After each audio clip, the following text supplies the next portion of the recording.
பரிசுத்த நாமம் மகிமைப்படுவதாக. இந்த நாளின் செய்திக்கு ஆதாரமாக நாம் வாசிக்க வேண்டிய வேத பகுதி 2 தெசலோனிக்கர் புத்தகம் நிருபம் 2ஆம் அதிகாரம் 3வது வசனத்தை வாசிங்கள். 2 தெசலோனிக்கர் 2ஆம் அதிகாரம் 3வது வசனத்தை வாசிங்கள். ஒருவரும் உங்களை மோசமாகபடிக்கு எச்சரிக்கையா இருங்கள். ஏனெனில் விசுவாச துரோகம் முந்தி நேரிட்டு கேட்டின் மகனாகிய பாவ மனுஷன் வெளிப்பட்டவருடைய அந்த வராது. நாம் வாசித்த இந்த திருவசனத்தின் மூலம் கர்த்தர் நம்மோடு பேசும்படியாக நமது தம்பி சாலமோன் அவர்கள் ஜெபிப்பார்கள். ஸ்தோத்திரமானவே ஸ்தோத்திரத்தாவே ஸ்தோத்திரத்தாவே அப்பா தகவல் இந்த வார்த்தையாக சொல்லித்தாவே 1 தெசலோனிக்கர் 2ஆம் அதிகாரம் அப்பா ஸ்தோத்திரமானவே ஸ்தோத்திரத்தாவே சபா ஸ்தோத்திரத்தாவே இந்த வசனத்தின் மூலமாக கர்த்தாவே எங்களோட பேச வேண்டிய ஜெபிக்கிறோம். அப்பா இதோட மறைபொருள் ரகசியங்களை நீங்கள் வெளிப்படுத்த வேண்டிய ஜெபிக்கிறோம். அப்பா அதை நாங்கள் கேட்டு எங்கள் வாழ்க்கையை கைகொண்டு அப்பா தகப்பனை ஸ்தோத்திரிக்கிறதாவே அப்பா எசப்பா ஸ்தோத்திரம் வருகைக்கு எதிர்நோக்கி இருக்கிற பிள்ளைகளாக நாங்கள் காத்திருக்க கற்று செய்ய வேண்டிய ஜெபிக்கிறோம். எல்லா துதி கனமையுமே ஆவுமே செலுத்துகிறோம். மீட்பர் இயேசு கிறிஸ்துவின் நாமத்தில் ஜெபிக்கிறோம். ஜீவனுள்ள நல்ல பிதாவே ஆமென். இந்த நாளிலும் நாம் வாசித்த திருவசனம் 2 தெசலோனியருக்கு எழுதின நிருபம் 2வது நிருபம். தெசலோனிக்கு எழுதின 2வது நிருபத்தில் 2ஆம் அதிகாரத்தில் 3வது வசனத்தை நாம் வாசித்தோம். எவ்விதத்தினாலும் ஒருவனும் உங்களை மோசம் போக்காதபடிக்கு எச்சரிக்கையாய் இருங்கள். ஏனெனில் விசுவாச துரோகம் முந்தி நேரிட்டு கேட்டின் மகனாகிய பாவ மனுஷன் வெளிப்பட்டாலொழிய அந்த நாள் வராது. பாருங்க 1வது வசனத்தை வாசிக்கிறேன். அன்றியும் சகோதரரே நம்முடைய கர்த்தராகிய இயேசு கிறிஸ்துவின் வருகையையும் நாம் அவரிடத்திலே சேர்க்கப்படுவதையும் குறித்து நாங்கள் உங்களை வேண்டிக் கொள்கிறது என்னவென்றால் ஒரு ஆவியினாலாவது வார்த்தையினாலாவது எங்களிடத்திலிருந்து வந்ததாய் தோன்றுகிற ஒரு நிருபத்தினாலாவது கிறிஸ்துவினுடைய நாள் சமீபமாய் இருக்கிறதற்காக சொல்லப்பட்டால் உடனே சஞ்சலப்படாமலும் கலங்காமலும் இருங்கள். ஏன் இதை சொல்றாரு அப்படின்னு கேட்டீங்கன்னா, இந்த நிருபம் எழுதப்பட்டு இப்ப எவ்வளவு நாள் இருக்கும்னு நினைக்கிறீங்க? இந்த தெசலோனிக்கர் நிருபம் எழுதப்பட்டு சுமார் எத்தனை ஆண்டுகள் இருக்கும்னு நினைக்கிறீங்க? கிட்டத்தட்ட 1900 வருஷமாவது இருக்கும். அப்ப பாருங்க, அந்த தெசலோனிக்க பட்டணத்துக்கு எழுதும் போது பவுல் சொல்றாரு, ஒரு ஆவியினாலாவது வார்த்தையினாலாவது எங்களிடத்தில் வந்ததாய் தோன்றுகிற ஒரு நிருபத்தினாலாவது கிறிஸ்துவனுடைய நாள் சமீபமாய் இருக்கிறதாக சொல்லப்பட்டால் உடனே சஞ்சலப்படாமலும் கலங்காமலும் இருங்க. ஏன்னா அந்த நாள் உடனே வந்துடாது. புதிய ஏற்பாட்டின் சபைக்கு ஒரு காலம் வைத்திருக்கிறார். சில காரியங்கள் சம்பவிக்க வேண்டியது இருக்கிறது. அதையெல்லாம் நிறைவேறும் பொழுதுதான் அந்த நாள் வரும். அதைத்தான் 3வது வசனத்தில் சொல்றாரு, எவ்விதத்தினாலும் ஒருவனை உங்களை மோசம் போக்காதபடிக்கு எச்சரிக்கையா இருங்க. அப்ப நீங்க முதல்ல என்ன செய்யணும்? எச்சரிக்கையா இருக்கணும். உங்களை யாரும் மோசம் போக்கிடக்கூடாது. ஏன்னா இன்னைக்கு பலவிதமான ஆட்கள் நம்மளை தேடி வருகிறார்கள். குறிப்பாக என்ன சொல்றாங்க, ஒரு குரூப் என்ன சொல்லுவாங்க அப்படின்னு கேட்டீங்கன்னா, நம்ம பரலோகத்துக்கு போக மாட்டோம், நம்ம பரலோகத்துல தான் இருக்கிறோம், இப்ப நம்ம இருக்கிறதே பரலோகத்துல தான் இருக்கிறோம் அப்படின்னு போதிக்கிற ஒரு குரூப்பும் உண்டு. அவங்க யாருன்னு கேட்டீங்கன்னா யெகோவா சாட்சிகள் என்று சொல்வார்கள். அவங்க என்ன பண்ணா, அவங்க கையில் வச்சிருக்க பைபிளே வேற, நம்ம வச்சிருக்க பைபிள் மாதிரி இருக்காது. பார்க்கறது கொண்டாதான் தெரியும். ஆனால் அங்கே அநேக வசனங்கள் மாற்றப்பட்டிருக்கும். குறிப்பாக கர்த்தராகிய இயேசு கிறிஸ்துன்னு எழுதியிருந்தா அங்கே கடவுளாகிய யெகோவான்னு மாற்றி வச்சிருப்பாங்க.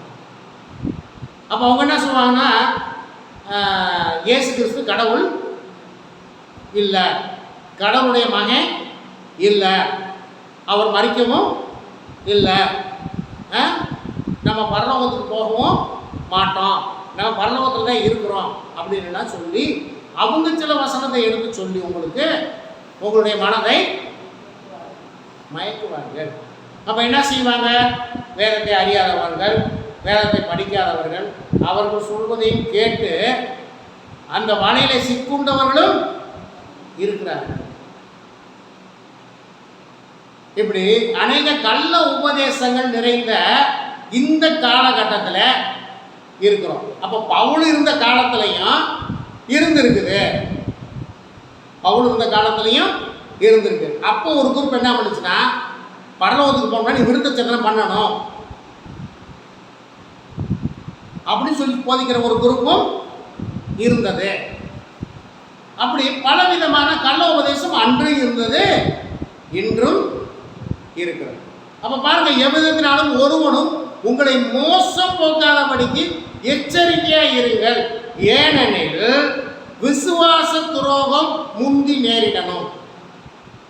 நம்ம இன்னைக்கு ஒரு 3 காரியங்களை மட்டும் பார்க்க போறோம். விசுவாச துரோகம் முந்தி நேரிடுறதுனா என்னது? இது யாருக்கு நேரிடும்? இந்த விசுவாச துரோகம் முந்தி யாருக்கு நேரிடும் அப்படின்னு கேட்டீங்கன்னாங்க, இது இந்த காரியம் எங்கே நடைபெறும் என்று கேட்டீங்கன்னா, இப்போ பாருங்க, உங்களுக்கு அதை நான் புரியும்படி சொல்றேன். இப்போ அமெரிக்க அதிபராக இருக்கிறவர் யாரு? ட்ரம்ப். டொனால்டு ட்ரம்ப்னு ஒருத்தர் இருக்கார். அவர் சொல்றாரு, நான் அநேக யுத்தங்களை நிறுத்தி சமாதானம் ஏற்படுத்தி இருக்கிறேன், அதுக்காக நீங்க எனக்கு சமாதானத்துக்கான நோபல் பரிசு கொடுக்கணும்னு சொல்றாரு. உண்மையாது? உண்மையா? அநேக யுத்தங்களை நிறுத்தி இருக்கிறேன், அதுக்காக நீங்கள் வந்து எனக்கு அதில் சொல்கிறாரு. இந்தியாவுக்கும் பாகிஸ்தானுக்கும் நடந்த சமீபத்தில் நடந்த யுத்தத்தை கூட நான் தான் நிறுத்தினேன் அப்படிங்கிறாரு. இவங்க இந்தியாக்காரங்க சொல்கிறா, இல்லை அவர் நிறுத்துற, பாகிஸ்தான் கெஞ்சி கேட்டது நிமித்தம் வேணால் அங்கே நிப்பாட்டணும்னு இவங்க சொல்கிறாங்க. அதனால் நான் தான் நிப்பாட்டேன், எனக்கு நோபல் பரிசு கொடுங்கன்னு சொல்கிறாரு. அப்படின்னா என்னன்னு கேட்டால், சமாதானம் பண்ணுகிறவராக அவர் தன்னை சொல்லி கொண்டிருக்கிறார். அப்போ பார்த்தீங்கன்னா, அவர் அமெரிக்க அதிபராக ஜெயிச்ச உடனே ஒரு நியூஸ் வந்துச்சு யூடியூப்பில், இயேசு பெரியவர் என்று சொல்லி டொனால்டு ட்ரம்ப் பயங்கரமாக பேசுகிற மாதிரி, இயேசு தான் பெரியவர், அவரால் எல்லாம் நடக்கும், அவர் தான் எல்லாம் செய்யக்கூடியவர் சொல்லி ஒரு பேட்டியெல்லாம் கொடுத்தாரு, பேசினார், வச்சார். அதெல்லாம் நம்ம பேச்சாளர் இருக்காங்க பார்த்தீங்களா, அவங்களாம் ஓவான்னு புகழ்ந்தாங்க. இப்போ அந்த ட்ரம்ப் சொல்கிறார் 2 வாரத்துக்கு முன்னாடி, சத்தியமா அதை என்னால் கைவிட முடியாது. என்ன சொல்கிறாரு? அந்த இதுவும் யூடியூப்பில் தான் நீங்கள் போய் பாருங்கள். சத்தியமா அதை நான் என்னால் கைகொள்ள, ஏன்னா சத்தியத்தை அவர் கைகொண்டால் இந்த மாதிரி காரியத்தெல்லாம் ஈடுபட முடியாது. அப்போ பாருங்க, இப்போ இந்த விசுவாச துரோகம் எங்கே நேரிடும் அப்படின்னு கேட்டிங்கன்னா, இப்போ இஸ்ரவேல் மக்களுக்கு ஒரு முக்கியமான ஒரு சம்பவம் நடக்கணுங்க. என்னன்னு தெரியுமா உங்களுக்கு? இஸ்ரவேல் தேசத்தில் இஸ்ரவேலருக்கு ஒரு முக்கியமான ஒரு காரியம் நடக்கணும். அதுக்காக தான் இந்த யுத்தமே நடந்து கொண்டு இருக்கிறது. அவங்க அங்கே ஒரு தேவாலயம் கட்டப்படணும். அந்த முதலாவது தேவாலயத்தை கட்டினவர் யாரு? முதலாவது தேவாலயத்தை அங்கே கட்டினது யாரு? சாலமோன். சரி, அதை இடித்து தீ கொளுத்தினது யாரு? பாபிலோன் சாம்ராஜ்யம். சரி, அதை மீண்டும் கட்டினது யாரு? எஸ்ரா நெகேமியாவின் காலத்தில் கட்டப்பட்டது. சரி, அதை இடித்தது யாரு? மீண்டும் ரோம சாம்ராஜ்யம் கிபி 70 இடித்து போட்டுச்சு, தரமட்டமாகிவிட்டது. அதில் அந்த தரமட்டம் ஆகும்போது அதுக்கு முன்னாடி ஆண்டவர்கிட்ட சீசர்கள் கேட்டாங்க, இந்த கட்டடத்தை பார்க்குறீரே, இதனுடைய காரியம் என்னன்னு கேட்கும்போது, இது ஒரு நாள் ஒரு கல்லின் மேல் ஒரு கல் இராதபடி இடிபட்டு போகும் என்று ஆண்டவர் சொன்னார். ஆண்டவர் சொன்ன வார்த்தை கிபி 70 நிறைவேறிடுச்சு. அது ஒரு கல்லின் மேல் ஒரு கல் இடாதபடி இடிபட்டு போனதுக்கான காரணம், ஒவ்வொரு கல்லும் தங்கத்தினால் மோல்டு பண்ணப்பட்டிருந்தது. அப்போ அவங்க இடித்து ஒவ்வொன்றா பார்க்க வெறும் தங்கம் இடித்தவன் அந்த தங்கத்தை எடுக்கிறதுக்காக ஒரு கல்லின் மேல் ஒரு கல் இராதபடி ஒரு அதிமேற்கணும். இப்போ மீதி இருக்கிறது அந்த அழுகையின் சுவர் என்கிற ஒரு சுவர் மட்டும் இருக்கிறது. அதை பின்னாடி இவங்க அழுகையின் சுவர் என்று வைத்து கொண்டார்கள். யூதர்கள் அந்த செவுத்துல போய் முட்டி மெசியாவே வாரும் மெசியாவே வாரும் என்று முட்டி முட்டி அழுதுட்டு இருக்காங்க. அவங்களோட விண்ணப்பங்களை எழுதி அந்த சந்தில் சொல்லி வச்சுட்டு வர்றாங்க. இப்போ அவங்களுக்கு தேவாலயம் அங்கே இல்லை, யூதர்களுக்கு என்ற தேவாலயம் இல்லை. இப்போ தேவாலயம் கட்டணும். தேவாலயம் கட்டணும்னா அந்த இடத்துல என்ன இருக்குது? இப்போ தேவாலயம் இருந்த இடத்துல என்ன இருக்குது? மசூதி இருக்குது. மசூதி இருக்கும் பொழுது எப்படி தேவாலயம் அந்த இடத்துல கட்ட முடியும்? பிரச்சனையே இப்போ அவர்களுக்கு அதுதான். இவர்கள் நாங்கள் அந்த இடத்துல தான் கட்டுவோன்றாங்க, அவங்க எங்கள் மசூதி நாங்கள் விட்டு கொடுக்க மாட்டோம்னா அவங்க பாதுகாக்கிறாங்க. இது நடைபெற்று கொண்டே இருக்கிறது. இப்போ அந்த இடத்துல ஆனால் அந்த இடத்துல தேவாலயம் இருந்தது, அங்கே கட்டணும்னு சொல்லி யூதர்கள் ஒற்றைக்காலிலே நிற்கிறார்கள். எங்களுடைய மசூதியை நாங்கள் விட்டு கொடுக்க மாட்டோம், அவர்கள் ஒற்றைக்காலிலே நிற்கிறார்கள். இப்போ இவர்களுக்கு சமாதானம் பண்ணுவதற்கு ஒரு ஆள் தேவைப்படுகிறார்.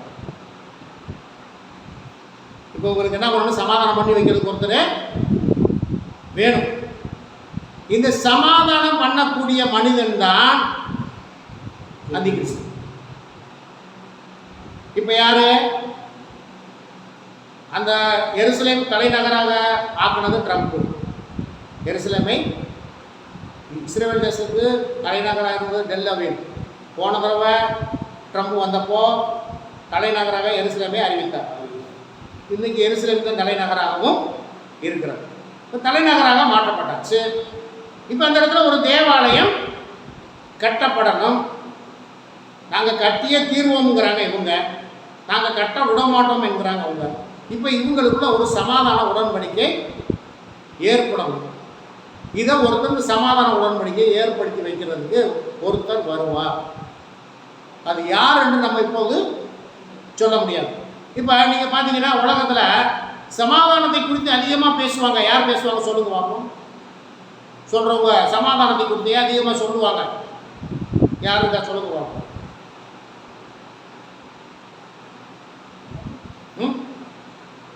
சொல்லுங்க. சமாதானத்தை குறித்து அதிகமாக பேசுகிற ஒருவர் இருக்கிறாரு. உலகத்தில் எந்த சண்டை நடந்தாலும் சமாதானமாயிருக்குன்னு சொல்லி சொல்லுவாங்க. அதே ஒருத்தர் இருக்கார். யார் சொல்லுவாங்க? கத்தோலிக்க சபையின் போப் தலைவராக இருக்கக்கூடிய போப் சொல்லுவார், சண்டை போடாமல் சமாதான பேச்சுக்கள்ல உடன்படிக்கை ஏற்படுத்தி சமாதானமாயிருங்கள் இப்படி சொல்லுவாங்க, அழைக்க கொடுப்பாங்க. அப்போ ஒருவர் அவரை போல, நான் இப்போ அவர் தான் நான் சொல்ல வரல, ஆனால் அவரை போல ஒருத்தர் இவங்களுக்குள்ள ஒரு உடன்படிக்கையை ஏற்படுத்தும்.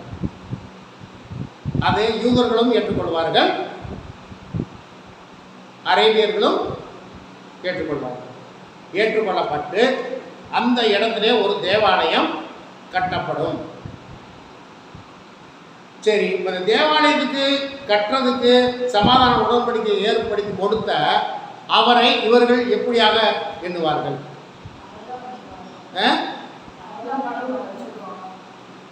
யூத ஜனங்கள் அவரை ஒரு மிகப்பெரிய ஒரு உயர்ந்த ஸ்தானத்தில் அவரை பார்ப்பார்கள். நமக்கு தேவாலயத்தை கட்டுறதுக்கு அனுமதி வாங்கி கொடுத்துட்டாரு, சண்டை நடந்துக்கிட்டு இருந்த நமக்கு இப்போ சமாதானத்தை ஏற்படுத்தி கொடுத்துட்டாருன்னு சொல்லிட்டு அவரை ஒரு உயர்ந்த ஸ்தானத்தில் அவரை வைப்பார்கள். அப்போ அவர் மேலே ஒரு பெரிய ஒரு விசுவாசம் வைத்திருப்பாங்க. ஆனால் என்னப்பா இல்லை, இப்போ அதான் உயர்ந்த இடம். அப்போ என்ன நினைச்சிச்சுப்பா, உயர்ந்த இடத்துல வச்சிருப்பாங்க. அடுத்த வருஷத்தை வாசிங்கள.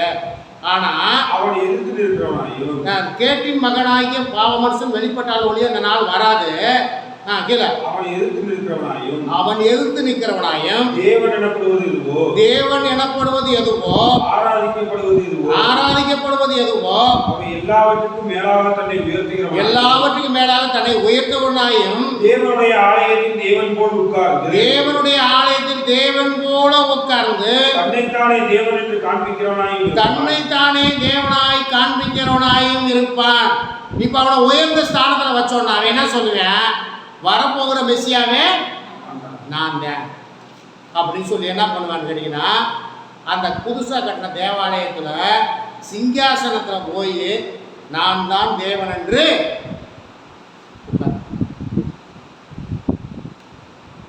ஒத்துக்குருவாங்களா? தேவனிடத்தில் வந்த இயேசு கிறிஸ்துவை அவர்கள் ஏற்றுக்கொள்ளாதவர்கள். நீ மனிதனாக இருக்க உன்னை தேவன் என்று எப்படி நீயே சொல்லலாம் என்று இயேசு கிறிஸ்துவை கொலை செய்தவர்கள். இப்போ அந்த வரப்போற மனுஷன் யாரா இருப்பேன்? மனுஷனாக தான் இருப்பேன். அப்ப இவன் போய் உட்கார்ந்தா மட்டும் இவங்க விட்டுருவாங்களா? விட மாட்டாங்க. அப்ப பாருங்க, பிரச்சனை மறுபடியும் அங்கே உருவாகும். ஒரு வசனத்தை வாசிங்க. யோவான் எழுதின சுவிசேஷம் 5ஆம் அதிகாரம் 43ஆம் வசனம். யோவான் எழுதின சுவிசேஷம் 5ஆம் அதிகாரம்.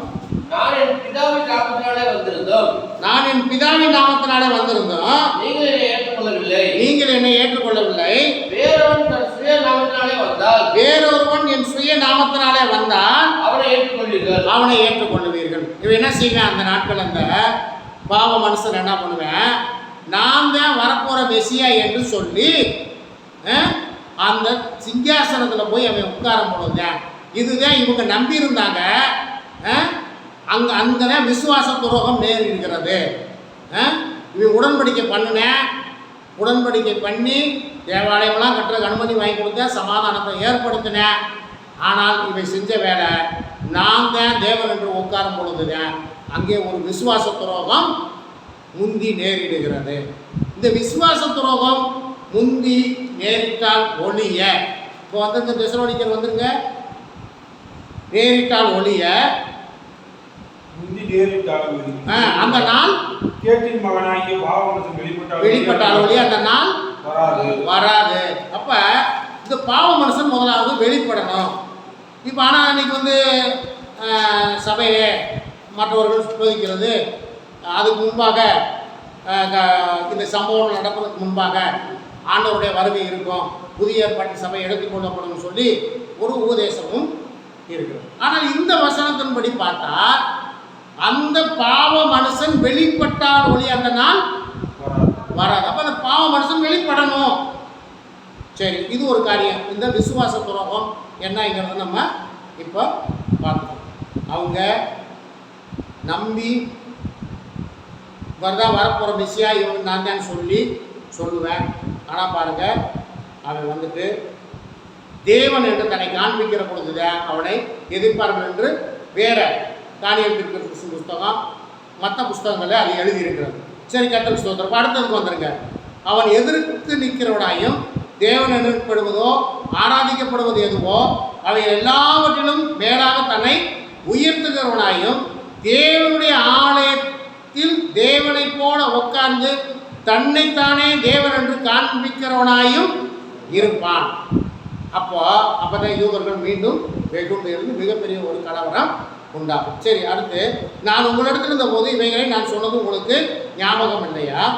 அவன் தன் காலத்திலே வெளிப்படும்படிக்கு இப்பொழுது அவனை தடை செய்கிறது இன்னதென்று அறிந்திருக்கிறேன். இப்ப இவன் வராத படிக்கும், கர்த்தருடைய நாள் வராத படிக்கும் தடை ஏற்படுத்தி அங்க வசனம் சொல்லுது.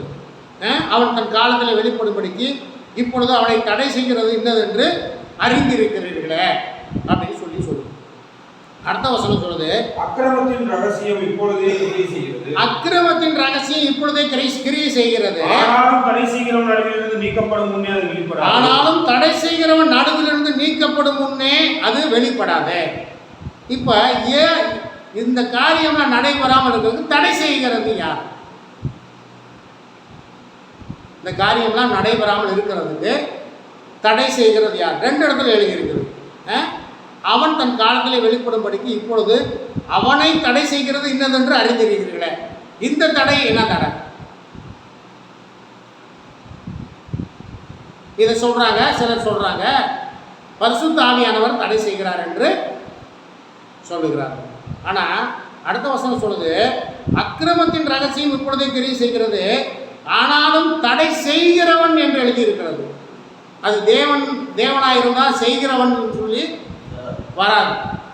அப்ப பாருங்க, இந்த 2 வசனத்துல 2 காரியம் இருக்கிறது. அந்த நாள் வராமல் இருக்கிறதுக்கு என்ன இருக்குது? அவன் தன் காலத்திலே வெளிப்படும்படிக்கு இப்பொழுது அவனை தடை செய்கிறது இன்னதென்று அறிந்திருக்கல. அவனை தடை செய்து கொண்டிருக்கிறது எது தெரியுமா? அந்த பாவ மனுஷன் வெளிப்படாதபடிக்கு தடை செய்து கொண்டிருக்கிறது பரிசுத்த ஆவியானவர். அந்த வசனத்தின்படி 6வது வசனத்தின்படி அவன் வெளிப்படாதபடிக்கு தடை செய்கிறது பரிசுத்த ஆவியானவர்.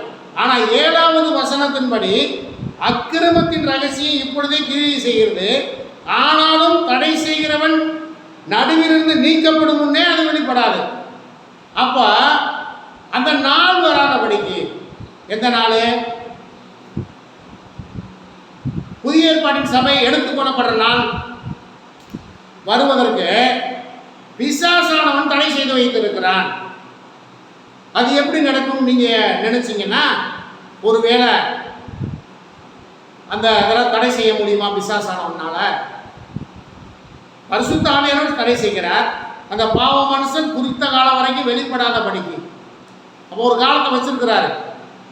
அந்த குறித்த காலம் வரும் வரைக்கும் இந்த பாவ மனுஷன் வெளிப்படாதபடிக்கு பரிசுத்த ஆவியானவர் தடை பண்ணி வைத்திருக்கிறார்.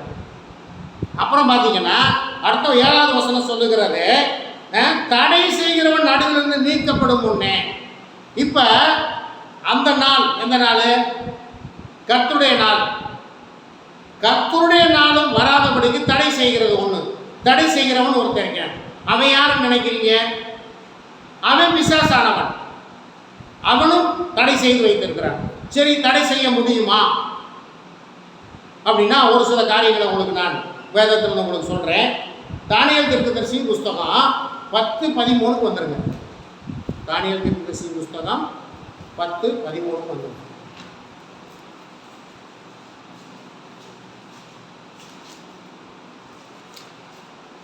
பெர்சிய ராஜ்யத்தின் அதிபதி 21 நாள் மட்டும் என்னோட எதிர்த்து நின்றான். ஆனாலும் பிரதான அதிபதியில் ஒருவனாகிய மிகாவேல் எனக்கு உதவியாக வந்தான். ஆதலால் நான் அங்கே பெர்சிய ராஜாவின் ராஜாக்களிடத்தில் தரித்திருந்தேன். சரி, இந்த காரியம் எதை குறித்து சொல்லணும் தெரியுமா? இப்ப தானியேலுக்கிட்ட ஒருவர் வந்து பேசுகிறார். யாரு? பிரதான அதிபதிகள்ல யாராரு? இவர்கிட்ட பேசிக்கிட்டு இருந்தது காபிரியல். இந்த காபிரியல் வந்து தானியேல்கிட்ட பேசாதபடிக்கு யார் தடை பண்ணி வச்சிருந்ததா? பெர்சிய ராஜ்யத்தின் அதிபதி 21 நாள் மட்டும் எனக்கு எதிர்த்து நின்றான். நிற்க முடியுமா? ஒரு தேவனுடைய தூதனை ஒரு ராஜ்யத்தின் அதிபதி எதிர்த்து நிற்க முடியுமா? நின்றான்னு எழுதிருக்கு. அப்ப அந்த ராஜ்யத்துக்கு முன்னாடி இருந்தது யாரு? பிசாசு அந்த அதிபதிக்குள்ளாக இருந்து பிரதான தூதனையை எதிர்த்து நின்று இருந்திருக்கேன் 21 நாள் மட்டும். அப்போ உதவியா வந்தது யாரு? மிகாவேல் உதவி. காபிரியலுக்கு மிகாவேல் உதவியா வந்து அவர்களை ஜெயித்தார்கள் என்று வேதாகமம் சொல்லுகிறது. ஆகவே பாருங்க, அந்த உலகத்தில் உள்ள ராஜ்யங்களுக்கு பின்பாக இருக்கிறது யார் தெரியுமா?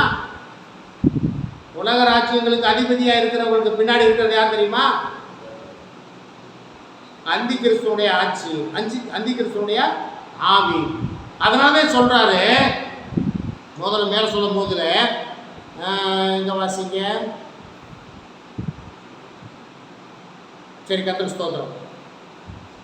அப்போ ஒவ்வொரு ராஜ்யத்துக்கும் பின்னாடி அந்த அதிபதிகளுக்கு பின்பாக இருக்கிறது யாருன்னு கேட்டீங்கன்னா அந்தி கிறிஸ்துவனுடைய ஆட்சி. அப்போ இந்த காரியங்களை அந்தி கிறிஸ்துவும் தடை பண்ணி, அந்தி கிறிஸ்துடைய ஆவியும் தடை பண்ணி வைத்திருக்கிறது. பரிசுத்த ஆவியானவரும் இந்த பாவ மனுஷன் வெளிப்படாதபடிக்கு தடை செய்தும் வைத்திருக்கிறார். இப்போ தெசலோனிக்கேயருக்கு வந்துருங்க, 8 வாசிங்க. நீக்கப்படும் போது அந்த அக்கிரமக்காரன் வெளிப்படுவான். அவன் பரிசுத்த ஆவியானவர். பரிசுத்த ஆவியானவர் உலகத்தை விட்டு ஒரு நாள் எடுபடும் நாட்களும் வரும். பரிசுத்த ஆவியானவர் எப்பொழுது இந்த பூமியை விட்டு போவாரு சொல்லுங்க? பரிசுத்த ஆவியானவர் இந்த பூமியை விட்டு எப்பொழுது போவார்?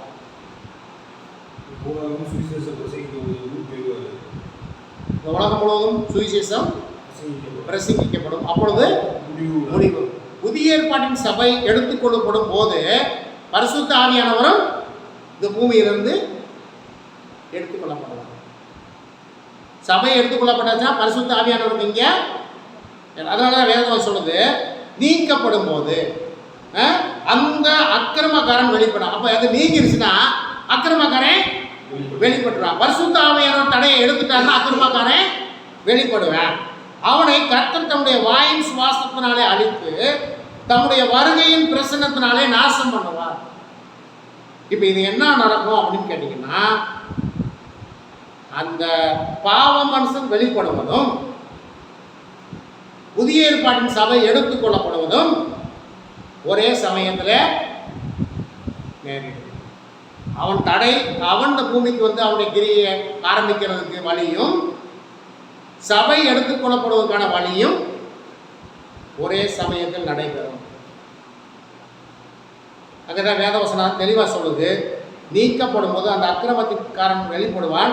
அவனை கர்த்தர் தம்முடைய வாயின் சுவாசத்தினாலே அழித்து தம்முடைய வருகையின் பிரசன்னத்தினாலே நாசம் பண்ணுவார்.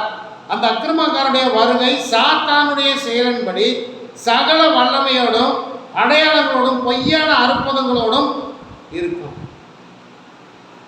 ஆகவே கர்த்தருடைய பிள்ளைகள் இங்க நல்லா தெரிந்துக்கணும், கர்த்தருடைய வருகை. ஆனால் இந்த வசனம் எழுதப்பட்ட காலத்துக்கும் நாம் இருக்கிற காலத்துக்கும் கிட்டத்தட்ட 1900 வருடங்கள் கடந்து போய்விட்டது.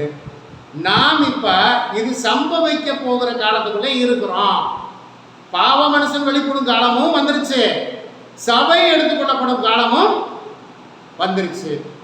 ஆகவே கர்த்தருடைய பிள்ளைகள் என்ன செய்யணுமா, நீங்க வஞ்சிக்கப்படாதபடிக்கு நீங்க எச்சரிக்கையா இருக்கணும். எந்த வசனம் சொல்லுது? எங்க சொல்லுது? 3வது வசனம் சொல்லுது, எவ்விதத்திலும் ஒருவனும் உங்களை மோசம் போக்காதபடிக்கு எச்சரிக்கையா இருங்கள். ஏனெனில் விசுவாச துரோகம் முந்தி நேரிட்டு கேட்டின் மகனாகிய பாவ மனுஷன் வெளிப்பட்டால் ஒழிய அந்த நாள், அப்ப அவன் வெளிப்படுவேன், இந்த நாள் வந்துடும். அவன் வெளிப்படுவேன், சபை எடுத்துக்கணும். ஆகவே ஏன்னா அவன் வெளிப்பட்டாங்க, அவனுடைய காலம் எவ்வளவு நாள்? அந்திகிறிஸ்துடைய ஆட்சியினுடைய நாட்கள் எவ்வளவு நாள்?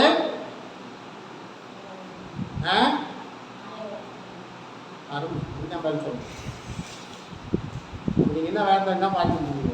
அந்திகிறிஸ்துடைய ஆட்சி நாட்கள், அவன் வெளிப்பட்டா அவனுடைய ஆட்சி நாட்கள் எவ்வளவு நாள்? 7 வருஷம் தான். 7 வருஷம் தான். புரிஞ்சுக்கிட்டீங்களா? அந்த 7 வருஷத்துல அதிகமாக உபத்திரவப்பட போறவர்கள் யார் தெரியுமா? யூதர்கள். அந்த காலத்தில் அவர்களை ரட்சிக்க முடியாத 2 சாட்சிகள் பூமிக்கு வருவார்கள். அதெல்லாம் அவர்களுக்குரியது. 1000 வருஷ அரசாட்சி என்பது ஆண்டவராய் இயேசு கிறிஸ்து. அந்த 7 வருஷத்துக்கு அப்புறம் இயேசு கிறிஸ்து எருசலேமை தலைமையிடமாக கொண்டு இந்த பூமியை ஆட்சி செய்வார். அவருடைய நாட்கள் நம்ம காலங்கள்லாம் போய் அது நடக்கிற காரியம். ஆனால் அதையும் வேதாகமத்திலே எழுதி வைக்கப்பட்டிருக்கிறது. இப்போ பாருங்க, எல்லாத்துக்குமே ஆண்டவர் ஒரு காலத்தை வைத்திருக்கிறார். எல்லாத்துக்குமே ஆண்டவர் ஒரு காலத்தை வைத்திருக்கிறார். ஆண்டவராய் இயேசு கிறிஸ்து இந்த பூமியில் இருக்கும்போது அவர் போய் கொண்டிருந்தார். ஒரு மலை பகுதியில் போகும்போது அநேக பிசாசுகளை பிடித்த ஒருவன் இருந்தான். அவனுக்கு பேர் என்ன? லேகியோன். அவனுக்குள்ள இந்த ஆவிகள் ஆண்டவர் பார்த்து என்ன சொல்லுச்சு தெரியுமா?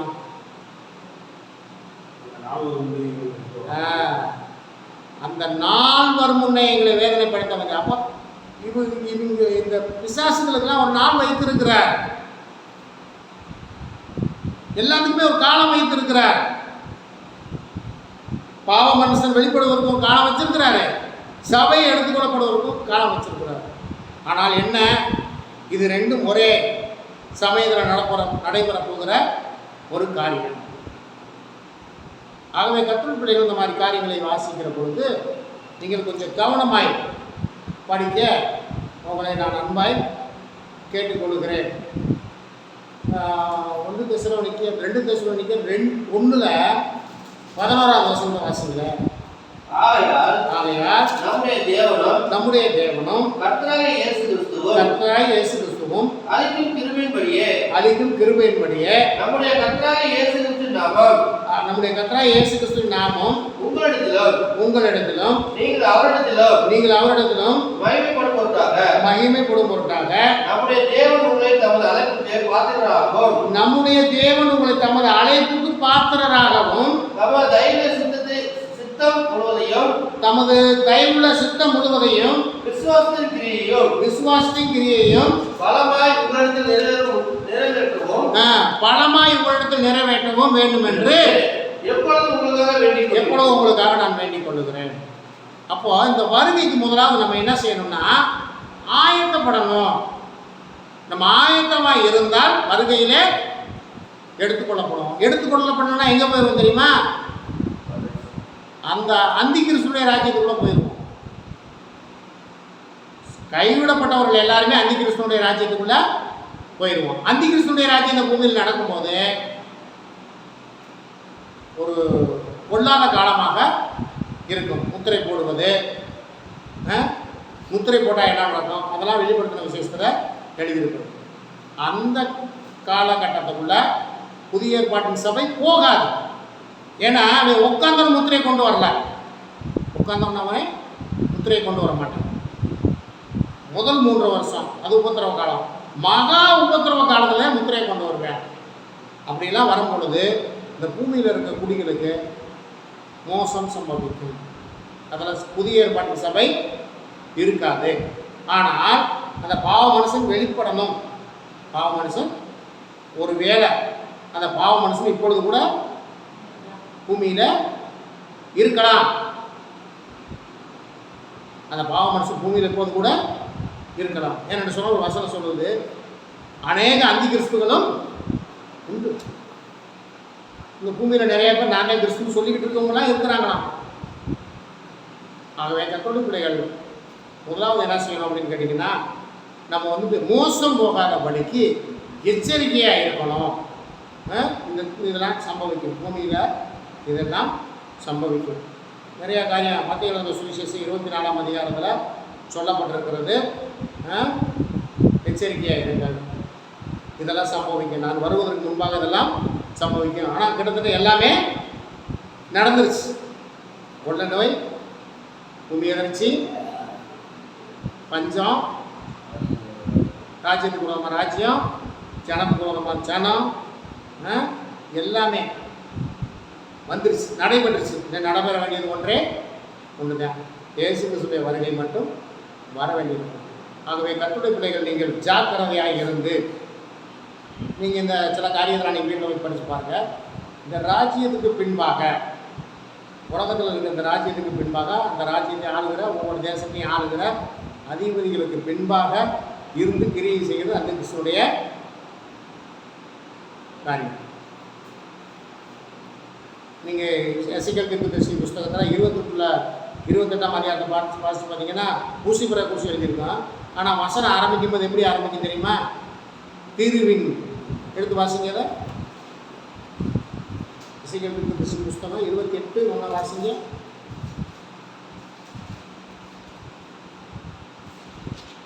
கர்த்தருடைய வார்த்தை எனக்கு உண்டாகி, கர்த்தருடைய வார்த்தை எனக்கு உண்டாகி, அவர் மனுபுத்திரனே நீ தீர்வின் அதிபதியை நோக்கி, கர்த்தராகிய ஆண்டவரை உரைக்கிறது என்னவென்றால், கர்த்தராகிய ஆண்டவர் உரைக்கிறது என்னவென்றால், உன் இருதயம் மேன்மை கொண்டு, நீ கரெக்டா வாசி, மேன்மை கொண்டு,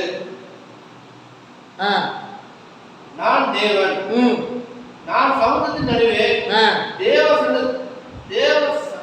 தேவஸ்தானத்தில் விட்டிருக்கிறேன் என்று சொல்லி, உன் இருதயத்தை தேவனின் இருதயத்தை போல் ஆக்கினாலும் நீ மனுஷனே ஆகாமல் தேவன் அல்ல. இப்ப பாருங்க, இது லூசிபரை குறித்து எழுதப்பட்டிருக்கிறது. லூசிபரை குறித்து எழுதியிருக்காங்க. வசனம் எப்படி ஆரம்பிக்குது?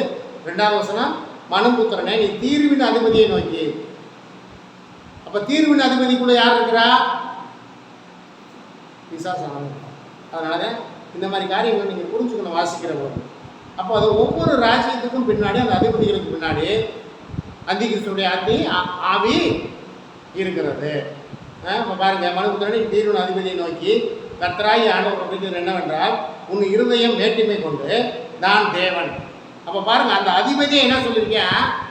நான் தேவன், நான் சமுத்திரத்தின் நடுவில் நடுவே தேவாசனத்தில் வீற்றிருக்கிறேன் என்று நீ சொல்லி உன் இருதயத்தை தேவனின் இருதயத்தை போல ஆக்கினாலும் நீ மனுஷனே அல்லாமல் தேவன் அல்ல.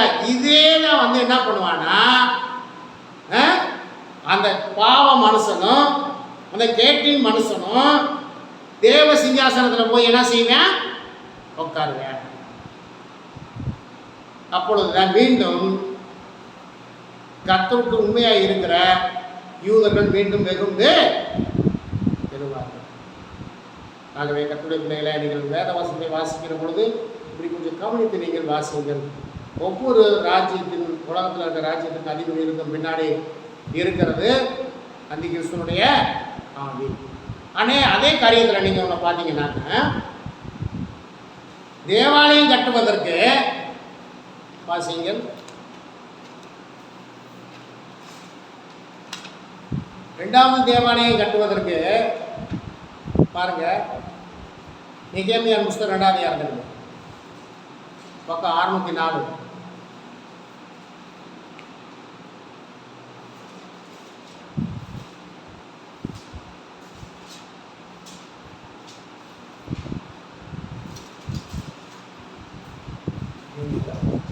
நெகேமியாவின் புஸ்தகம் 2ஆம் அதிகாரம்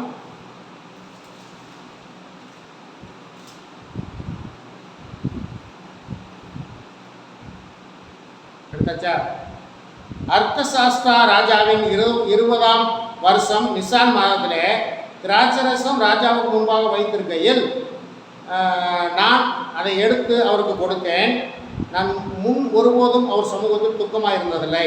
அப்பொழுது ராஜா என்னை பார்த்து, நீ துக்கமாக இருக்கிறது என்ன, உனக்கு வியாதி இல்லையே, இது மனதின் துக்கமே ஒழிய வேறொன்றும் அல்ல என்றார். அப்பொழுது நான் மிகவும் பயந்து ராஜாவை நோக்கி, ராஜா என்றைக்கும் வாழ்க, என் பிதாக்களின் கல்லறைக்குள் இருக்கும் ஸ்தலமாகிய கல்லறைகள் இருக்கும் தேசமாகிய நகரம் பாழானதும் அதன் வாசல்கள் அக்னியால் சுட்டரிக்கப்பட்டதுமாகி கிடக்கும்போது நான் துக்க முகத்தோடு இருப்பது இராதிருப்பது எப்படி என்றார். அப்போ பாருங்க, இந்த தேவாலயம் கட்டுவதற்கும் அனுமதி கொடுத்தது யாருங்க? இந்த ராஜாக்கள் தான். அப்போ அந்த ராஜாக்களுக்கு பின்பாக இருந்தது யாரு? கர்த்தருடைய ஆவியானவர். கோரேஸ் ராஜா, இந்த அர்த்தசாஸ்திர ராஜா, இவங்களுக்கு பின்னாடி இருந்து அவங்களை இந்த தேவாலயம் கட்டுவதற்கு எழுப்புதலாக இருந்ததுக்கு காரணமும் அங்கு அவர்களுக்கு பின்பாக அவர்களுக்குள்ளாக இருந்த ராஜா யார், ஆவி யாருன்னா கர்த்தருடைய ஆவியானவர். அதையும் நீங்கள் புரிந்து கொள்ளணும். இந்த உலகத்தின் ராஜ்யத்தினுடைய அதிபதிகளுக்கு பின்னாடி இருக்கிறது அந்தி கிறிஸ்துவனுடைய ஆவியும் இருக்கும். கர்த்தருடைய காரியமாக செய்ய வேண்டிய சில இடத்துல ஆவியானவரும் அவர்களுக்குள்ளாக இருந்து கிரியை செய்வார். ஆகவே இந்த மாதிரி வேத வசனங்களை நீங்கள் வாசிக்கிற பொழுது கவனமாக இருந்து நீங்கள் படிக்குமாறு உங்கள் அன்பாய் நான் கேட்டுக்கொள்கிறேன். தொடர்ந்து இந்த விசுவாச துரோகம் தடை செய்கிறவன் தடை செய்கிறது, இந்த காரியங்களை நீங்கள் புரிந்திருப்பீர்கள் என்று நான் விசுவாசிக்கிறேன். தடை செய்கிறது ஆவியானவர், தடை செய்கிறவன் பிசாசானவர். அவை இதை புரிந்து கொள்ளுங்கள். கர்த்தர் இந்த காரியங்களை ஆசீர்வதிப்பாராக. கர்த்தர் சுத்தமாக கர்த்தர் சுத்தமான காலங்களிலே குறித்து இன்னும் கொஞ்சம் காலமாய் கர்த்தர் நமக்கு விளக்கி காண்பிக்கும்படி கர்த்தருடைய சமூகத்தில் நாம் ஜெபிப்போம். உங்களுக்கு கர்த்தருடைய சமூகத்தில் நம்மை காத்தி நாம் ஜெபிப்போம். கர்த்தர் நம்மை ஆசீர்வதிப்பார். அன்பின் பரலோக பிதாவே, இந்த வேலைக்காய் நாங்கள் நன்றி செலுத்துகிறோம். இந்த நாளில் கூட கர்த்தாவே ஸ்தோத்திரம் ஆண்டவரே. 2 தெசலோனிக்கர் 2ஆம் அதிகாரத்தில் சொல்லப்பட்டிருக்கிற அந்த அக்கிரமக்காரன் பாவ மனுஷன் யார் என்பதையும் குறிப்பாக அங்கே சொல்லப்பட்டிருக்கிற ஆண்டவரே ஸ்தோத்திரம் கர்த்தாவே, அந்த பாவ மனுஷன் தடை செய்கிறவன் விசுவாச துரோகம் எது என்பதை குறித்த நாட்களிலே நாங்கள் அறிந்து கொள்வதற்கு உதவி செய்கிறேன். நன்றி செலுத்துகிறோம்.